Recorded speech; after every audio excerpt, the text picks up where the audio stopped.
The letter trembled in my hands, its contents threatening to shatter the peaceful life I'd built. I read it again, hoping the words would somehow rearrange themselves into something less devastating. They didn't. "Sarah?"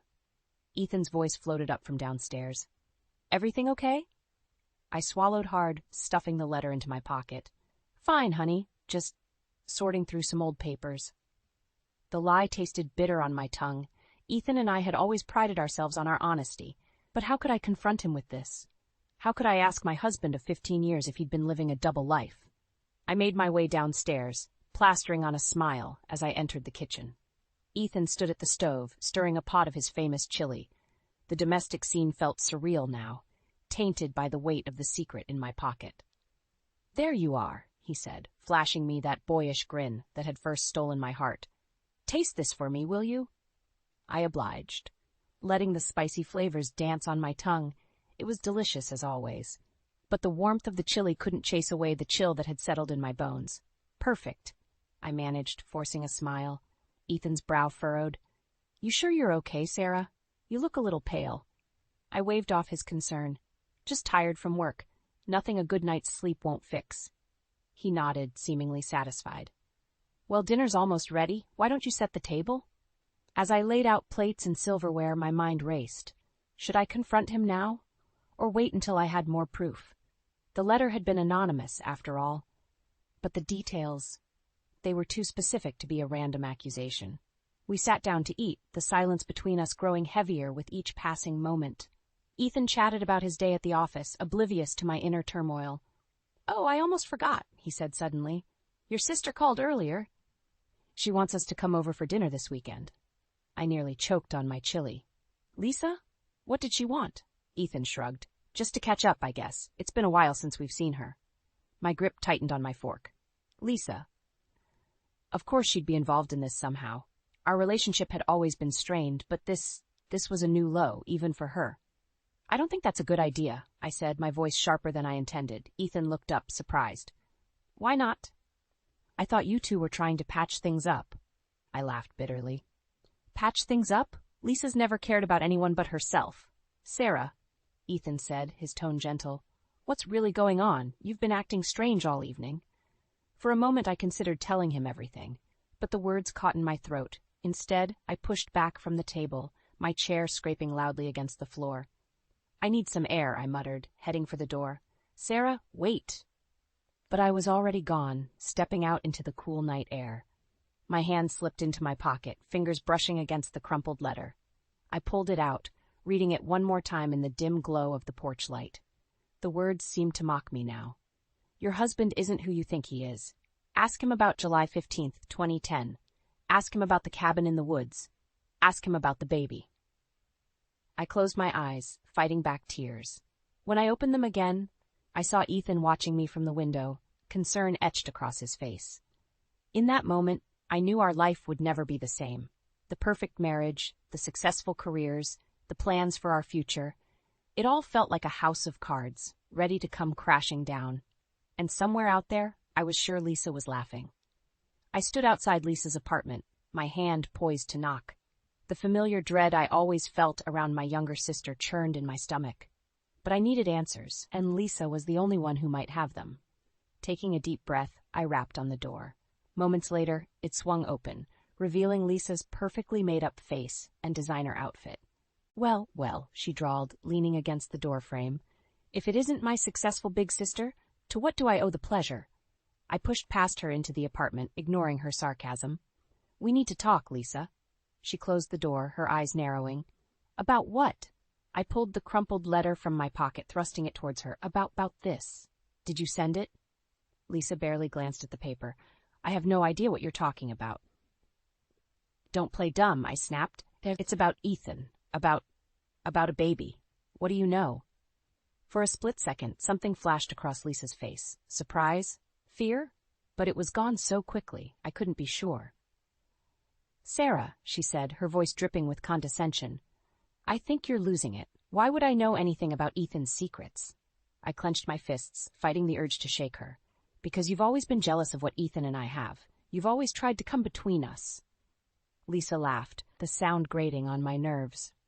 Oh, please. Not everything is about you, sis. Maybe Ethan just got tired of playing house with Little Miss Perfect. Her words hit me like a slap.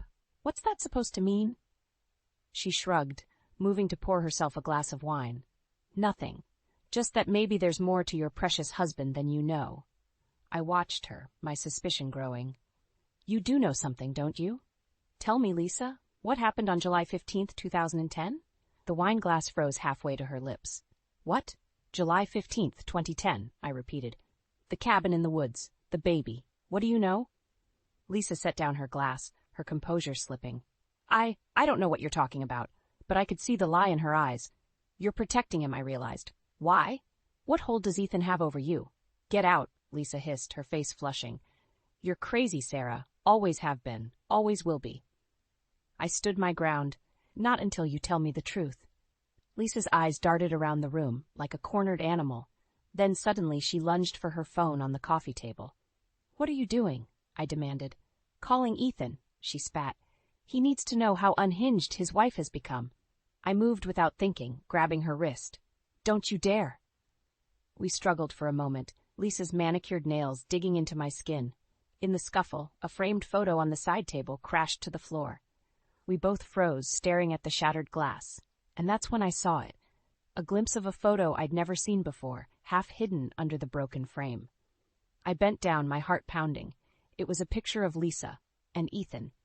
They were standing in front of a small wooden cabin, Ethan's arm around Lisa's waist, and Lisa was holding a baby. The room spun around me as I picked up the photo with trembling hands. What is this? Lisa's face had gone pale. Sarah, I can explain. But I was already backing away, the truth hitting me like a tidal wave. My sister, my husband, a secret child. How could you? I whispered, my voice breaking. Lisa reached for me, her eyes pleading. Sarah, please. I shoved past her, stumbling out of the apartment.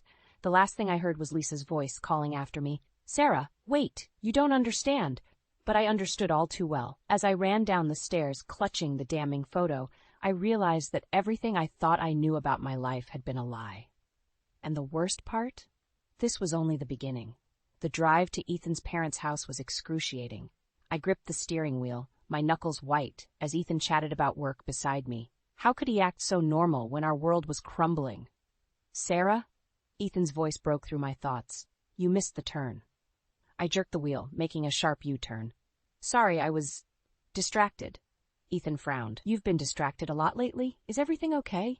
I wanted to scream, to confront him about the photo, about Lisa, about everything, but not here, not now. I'm fine, I lied, just stressed about work.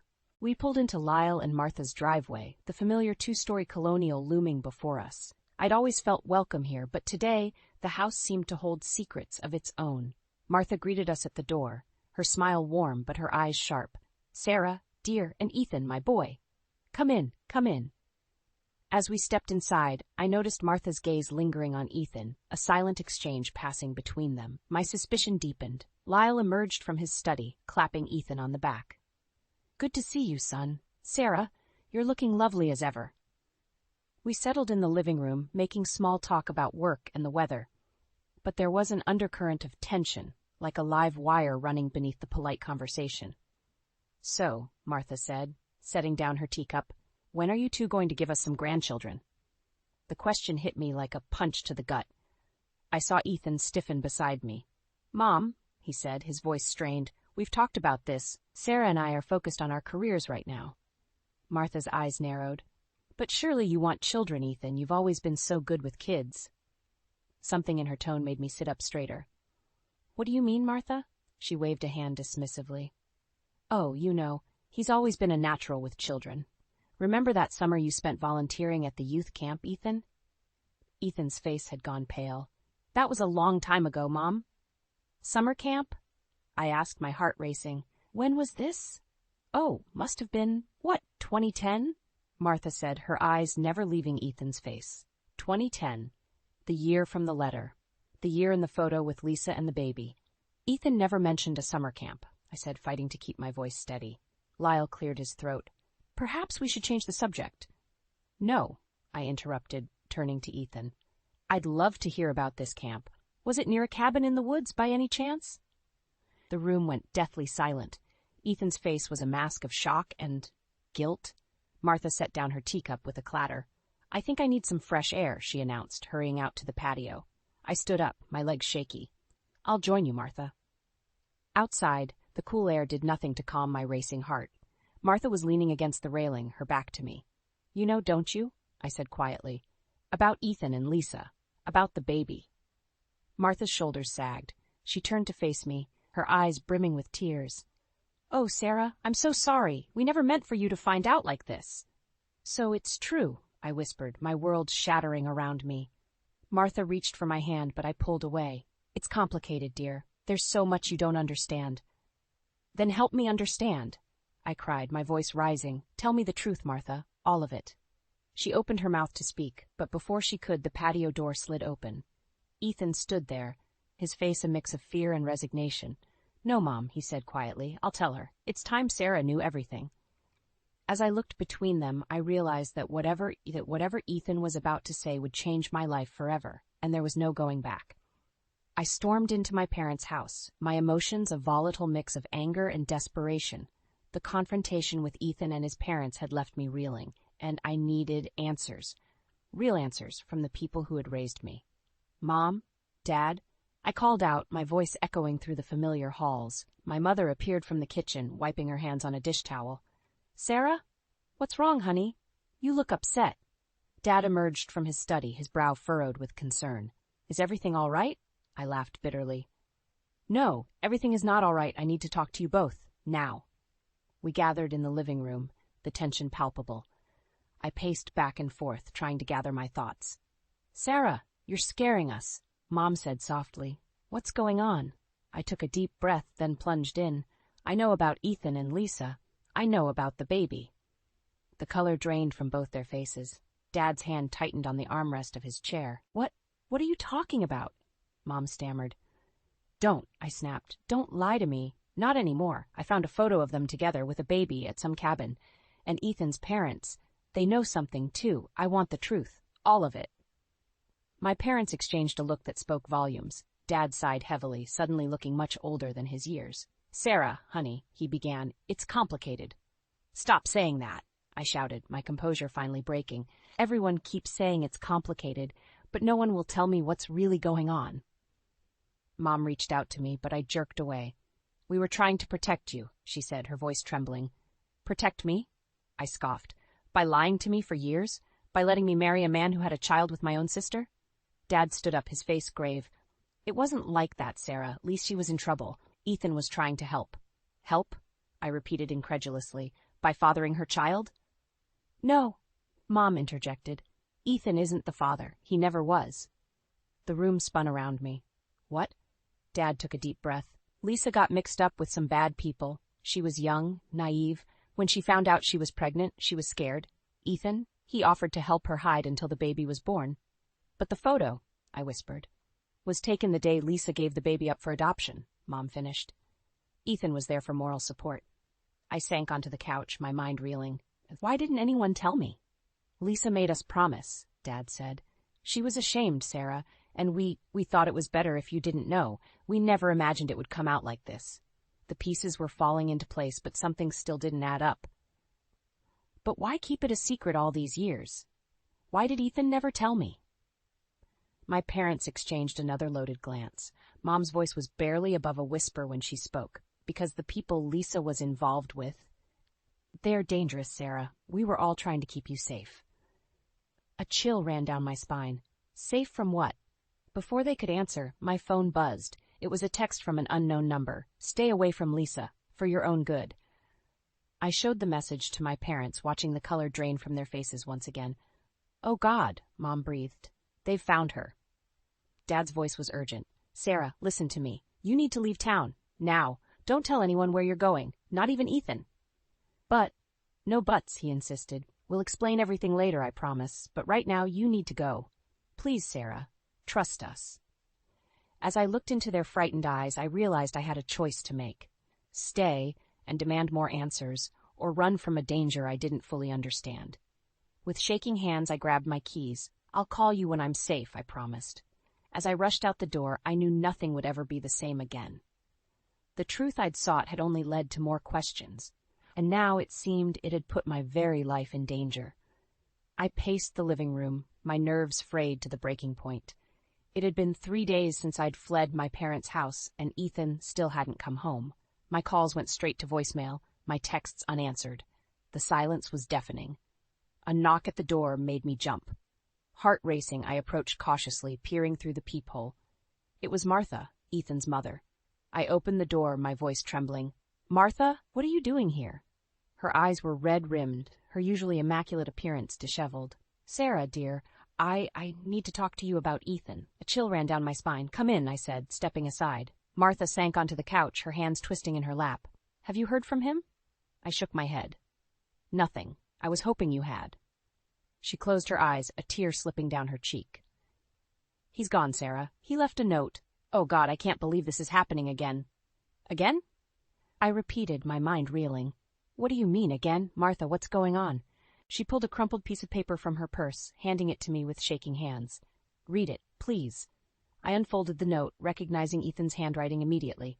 "Mom, Dad, I'm sorry. They found her. I have to go. Keep Sarah safe. I love you all. E." The room spun around me. "Who found who?" "Martha, please. I need to understand what's happening." Martha's voice was barely above a whisper. "It's happening all over again, just like with Lisa." "Lisa?" I said, my voice rising. "What does she have to do with this?" Martha looked up at me, her eyes filled with a mixture of fear and resignation. "Everything, Sarah. Lisa is at the center of it all." She took a deep breath, then began to speak. "Years ago, before you and Ethan were married, Lisa got involved with some very dangerous people. A criminal organization. She thought she was in love, but she was being used." I sank into a chair, my legs no longer able to support me. "Go on," I whispered. "When she realized she was pregnant, she came to Ethan for help. He hid her at the cabin, helped her give the baby up for adoption. We thought it was over, that she was safe. But now they've found her," I finished, the pieces finally falling into place. Martha nodded. "And Ethan? Oh, Sarah, he's always felt responsible. He couldn't save her then, but now." "He's gone after her," I said, the realization hitting me like a punch to the gut. Just then, my phone buzzed. Another text from the unknown number. "Time's up. Choose a side." I showed it to Martha, watching the color drain from her face. "Oh, God," she whispered. "Sarah, you need to leave. Now, it's not safe here anymore." But as I stared at the message, something inside me snapped. I was tired of running, tired of being kept in the dark. "No," I said, my voice stronger than I felt. "I'm not going anywhere. It's time I faced this head on." Martha's eyes widened. "Sarah, you don't understand. These people, they're dangerous." "I don't care," I interrupted. "Ethan's out there, risking his life for my sister. I can't just sit here and do nothing."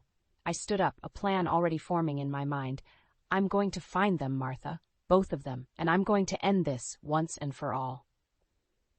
Martha reached for me, her voice pleading. "Sarah, please think about what you're saying. You could be killed." But my mind was made up.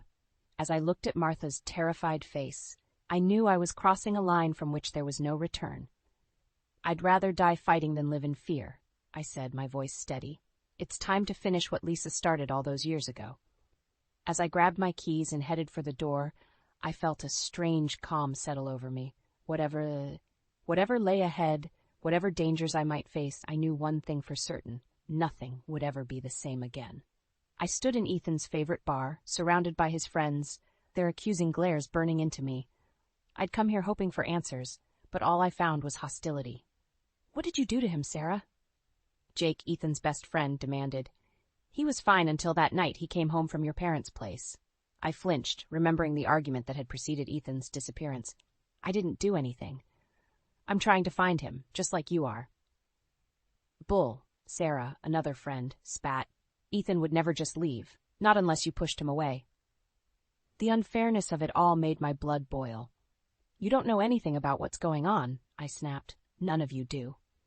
Jake stepped closer, his voice low and threatening. "Then enlighten us, Sarah. What exactly is going on?" For a moment, I considered telling them everything about Lisa, the baby, the dangerous people from her past. But the memory of that threatening text message stopped me. I couldn't risk putting anyone else in danger. "I can't," I said, my voice breaking. "I'm sorry, but I can't explain. The group's hostility seemed to intensify. I felt cornered, outnumbered. "Maybe you should just go," Sarah said coldly. "We'll find Ethan ourselves." As I turned to leave, defeated, my phone buzzed. Another text from the unknown number. "Tick-tock, Sarah. Time's running out for Ethan and Lisa." My heart raced. I had to get out of here, had to keep searching. But as I reached for the door, a hand grabbed my arm. "What's that?" Jake demanded, having seen the message over my shoulder. "Who's threatening you? And what does Lisa have to do with this?" Before I could answer, the bar's TV caught my attention. A breaking news banner flashed across the screen. "Local businessman Ethan Roberts and sister-in-law Lisa Carter missing. Foul play suspected." The room fell silent as everyone turned to watch. My legs gave out, and I sank onto a bar stool, my world crumbling around me. The reporter's voice seemed to come from far away. "Sources say Roberts and Carter were last seen entering an abandoned warehouse on the outskirts of town. Police are treating their disappearance as suspicious." "Sarah," Jake's voice was gentler now, tinged with concern. "What the hell is going on?" I opened my mouth to respond, but my phone buzzed again. This time it was Martha calling. "Sarah," she sobbed as soon as I answered. "They've taken Lyle. They left a note. They want you to come alone to the warehouse." "Oh, God, Sarah, what are we going to do?" The room spun around me. Ethan, Lisa, and now Lyle, all in danger because of me. Because I'd started asking questions, because I'd refused to let sleeping dogs lie. "I'll handle it, Martha," I heard myself say, my voice sounding strangely calm. "Just stay where you are. I'll bring them all home." As I hung up, I realized Ethan's friends were staring at me, their expressions a mix of confusion and growing understanding. "Sarah," Jake said slowly, "whatever's happening, you don't have to face it alone. Let us help." For a moment, I was tempted.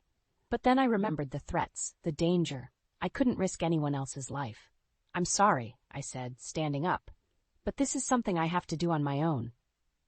As I walked out of the bar, my heart pounding and my mind racing, I knew I was walking into a trap. But I had no choice. Ethan, Lisa, Lyle, their lives were in my hands now. With each step towards my car, towards the warehouse where my fate awaited, I felt a strange mix of terror and determination. Whatever happened next, I knew one thing for certain. By the end of this night, everything would change. And I had to be ready for whatever came my way. The church was packed for Lyle's funeral. I sat in the front pew, numb with grief and exhaustion. The past week had been a blur of police interviews, sleepless nights, and unanswered questions. Martha sat beside me, her hand clutching mine, both of us lost in our sorrow. As the minister began his eulogy, a commotion at the back of the church caught my attention. I turned, and my heart stopped. There, standing in the doorway, was Ethan, and beside him, looking pale and shaken, was Lisa. A collective gasp rippled through the congregation. Martha's grip on my hand tightened painfully. "Sarah," she whispered, her voice trembling, "what's happening?" I couldn't answer. I was frozen, watching as Ethan and Lisa made their way down the aisle. Ethan's eyes were fixed on me, a mixture of guilt and determination in his gaze. They reached the front, and Ethan spoke, his voice carrying through the stunned silence. "I'm sorry for interrupting, but there's something we need to say, something that can't wait any longer." The minister stepped aside, clearly at a loss. I stood up, my legs shaking. "Ethan," I said, my voice barely above a whisper, "where have you been? What's going on?" He took a deep breath, glancing at Lisa before turning back to me. "Sarah? We've been hiding from the people who were after Lisa, the ones who killed Lyle." A murmur ran through the church. I felt like I was in a nightmare, unable to wake up. "But that's not all," Lisa chimed in, her voice small and frightened. "Ethan and we've been—" "No," I said, shaking my head. "Don't say it. Please, don't say it." But Ethan pressed on, his words like daggers to my heart. "We've been having an affair, Sarah. It started when I went to help Lisa hide. I'm so sorry. We never meant for it to happen, but—" The world tilted around me. I heard Martha's shocked gasp, felt the weight of everyone's stares. But all I could focus on was the crushing pain in my chest. "How could you?" I whispered, tears streaming down my face. "After everything we've been through, how could you do this?" Ethan reached for me, but I jerked away. "Sarah, please. You have to understand. We were scared. We thought we were going to die. It just happened." Lisa stepped forward, her eyes pleading. "Sarah, I know you must hate me, But we need your help. The people who killed Lyle, they're still after us. We don't know who else to turn to." I laughed bitterly, the sound echoing through the church. "You betray me in the worst possible way, and now you want my help. How dare you?" But even as the words left my mouth, I knew I couldn't turn them away. Not with killers on their trail. Not with Lyle's death still unsolved. Martha stood up, her voice shaking with anger. "Get out, both of you. How dare you come here to Lyle's funeral with this betrayal?" Ethan's face crumpled. "Mom, please." We didn't know where else to go. Suddenly, the church doors burst open. 2 men in dark suits strode in, their hands reaching inside their jackets. "There they are," one shouted. "Get them!" Chaos erupted. People screamed, scrambling for cover. Ethan grabbed Lisa's hand, pulling her towards a side exit. "Sarah," he called over his shoulder. "Please, help us." As gunshots rang out, shattering the stained glass windows, I found myself faced with an impossible choice. Stay and let Ethan and Lisa fend for themselves, or risk everything to help the 2 people who had hurt me the most. In that moment, with bullets flying and my world crumbling around me, I made a decision that would change everything. And as I ran after Ethan and Lisa, ducking to avoid the gunfire, I knew that nothing would ever be the same again. I stood in the lawyer's office, my hands clenched at my sides, as Ethan and Lisa argued vehemently about their supposed rights to the family assets. The past few weeks had been a whirlwind of revelations and betrayals, but nothing could have prepared me for this final insult. "You can't do this, Sarah," Ethan shouted, his face red with anger. "I'm Lyle's son. I have a right to my inheritance." Lisa nodded vigorously. "And as Ethan's partner, I should have a claim too. It's only fair." I took a deep breath, steadying myself. "Fair? You want to talk about fair? After everything you've done?" The lawyer, Mr. Thompson, cleared his throat. "If I may interject, the situation is quite clear legally. Mrs. Roberts, Sarah, is now legally Martha's adopted daughter.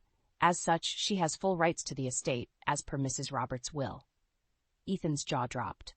"What? When did this happen?" I smiled sadly. "While you were off playing house with my sister Ethan, Martha and I grew closer. She saw how much I cared for her, how I stood by her side through everything. She made her choice." Lisa lunged forward, her eyes wild. "You manipulated her. You turned her against us." "No, Lisa," I said firmly. "You did that all on your own. Both of you did." Mr. Thompson produced a document. "I have here Mrs. Roberts' last will and testament. It clearly states that all assets are to be transferred to her daughter, Sarah. There's no ambiguity." Ethan slumped in his chair, the fight seeming to drain out of him. "Sarah, please. We can work this out. We're family." I felt a surge of strength I didn't know I possessed. "No, Ethan. We were family. You and Lisa destroyed that when you betrayed me, when you lied, when you put your own selfish desires above everything else." "What about forgiveness?" Lisa pleaded. "Isn't that what family does?" I turned to her, my voice steady. "Forgiveness is earned, Lisa, and neither of you has done anything to deserve it." Just then, the office door opened and Adam walked in. My rock, my support through this entire ordeal. He came to stand beside me, his hand on my shoulder. "Is everything okay here?" he asked, his eyes never leaving Ethan and Lisa. I nodded, drawing strength from his presence. "Yes, we're just wrapping up." Ethan's eyes narrowed. "Who's this?" "This is Adam," I said, my voice filled with pride. "My husband." The shock on their faces was almost comical. Lisa sputtered. "Husband? But how? When?" "While you two were busy trying to tear this family apart," Adam said calmly, "Sarah and I were building something new, something stronger." I turned to Mr. Thompson. "I believe we're done here. Please ensure that all the paperwork is in order." As we turned to leave, Ethan made one last desperate attempt. "Sarah, please, we can start over. Give us another chance." I paused at the door, looking back at the 2 people who had once meant everything to me. "No, Ethan, this is the end. I'm moving forward with my life, with people who truly love and respect me. I hope someday you both understand the damage you've caused." With that, Adam and I walked out, leaving Ethan and Lisa behind, not just in the office, but in my life. As we stepped into the sunlight, I felt a weight lift from my shoulders. The pain wasn't gone, not completely. But for the first time in months, I felt hope. "Are you okay?" Adam asked gently. I smiled up at him, tears in my eyes. "I will be. We will be." As we walked hand in hand towards our future, I realized that sometimes the family you choose is stronger than the one you're born into. And in that moment, I knew that no matter what challenges lay ahead, I had the strength to face them. The old Sarah, naive, trusting, easily manipulated, was gone. In her place stood a woman who had weathered the storm and emerged stronger, wiser, and ready to embrace the life she deserved. And as I looked towards the horizon, I felt a sense of peace wash over me. The journey had been painful, but it had led me exactly where I needed to be.